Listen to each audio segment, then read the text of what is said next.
First, I got to ask you about the passing of Virginia. Wow.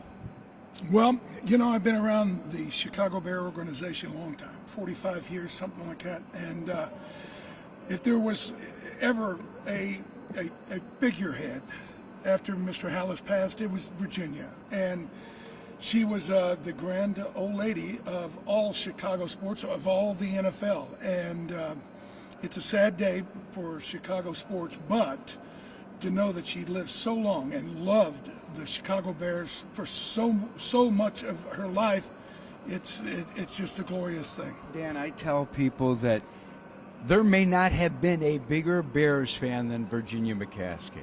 So I was just listening to Dave Wanstead talk about her in the press box.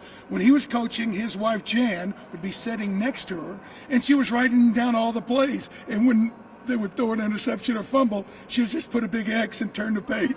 She wouldn't react like the normal fan. What are you doing? So, I mean, she was just a grand lady. And, in a small way, the presence of George Hallis, as far as the organization, it may be diminished a little bit, but we'll always have the grand memories of, the First Lady of Chicago sports. Did you have a relationship with her? I mean, you were a Hall of Famer. You were so much a fabric of this organization. Absolutely. And each and every player had their own interaction with her. And it wasn't because you were a first-round draft pick or a Hall of Famer. Everyone that played for the Bears felt like they had an immediate presence with her because she had that way and that style. Would you remember walking by her on the plane? Because I know she went to a number of the games, right? It's funny. Mongo and I would, after a good game and would play well, we'd walk by and she'd just be smiling. And we said, we did it again. And boy, she'd go, yes.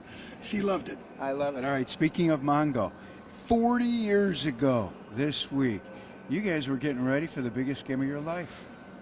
Yeah, and you know what? It was one of those moments in our career that we didn't know then. We thought we'd be back to the Super Bowl many, many times. But we didn't realize at that moment that it would be a one-and-done situation. And maybe we would have, done a few things differently. But the preparation was the only thing that mattered to us. And we were obviously ready for the moment. And, the years go by, but that feeling of what we were able to accomplish doesn't diminish. I've talked to a bunch of the guys, Hamp. I've talked to Fensick, I talked to Dent, I talked to Thayer, and I asked about any crazy times on Bourbon Street before the game. And most of the guys said, no, there was no craziness. You guys truly were getting ready for the game. Well, there was a lot of stuff happening on Bourbon Street. I'll never forget, I was talking with a bunch of great players around Jack Youngblood, and a bunch of us were in a bar and we're having, a little visit. And they were saying, what about your quarterback? He seems like he's a psycho. And I said, no, he's probably at home, back at the hotel, getting ready for the game, reading his game plan and all that. And about that time, McMahon walks in with these sunglasses with the eyeballs going like this. And I said, well, maybe not.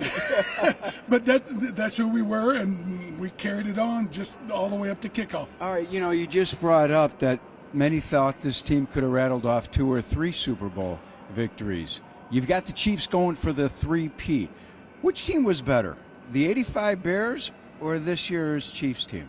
Well, obviously you can't play, then to now, but we would have loved to play the Chiefs. But you got to tip your cap to win 2 in a row is just humongous. But to win 3 in a row, that is something never done before, and they're on the cusp of it. Now, will they? I don't know, but I know this. If you flip a coin, heads, to flip it again, it's 4-1 odds against you. To do it 3 times in a row, it's 8-1. So this will be interesting. What do you think? Who do you like on Sunday? I like the Eagles. Here's the thing. Both are very, very good football teams, but Mahomes has to play great football for them to win. The Eagles, their quarterback doesn't have to. They've got enough, with the running game and the defense. It's all about which quarterback rises to the moment. Thus far, Mahomes has always seemed to be able to do it. Hamp, let me wrap up with the Bears. You know the moves they've made. They brought in a new head coach. what we think is a real solid coaching staff. How long before this Bears team gets back to the postseason? Maybe not that long. You know, the Eagles, they made some changes with coaching, and boom, they became one of the best teams, if not the best team in the NFC. And in a blink of an eye, a new direction, new leadership, it can have an amazing effect on a football team. It's going to be a lot of fun to watch them. You like what they're doing? I love it. I got to tell you, at some point, you have to realize that the more you go along, the coach and the quarterback relationship has to become so much more of a factor, and much more than in my day. And you can only, what would you call it, project what Caleb Williams and this young man, Ben Johnson, can do together. It could be quite special. Yeah. Love you, man. Always great to see you, buddy.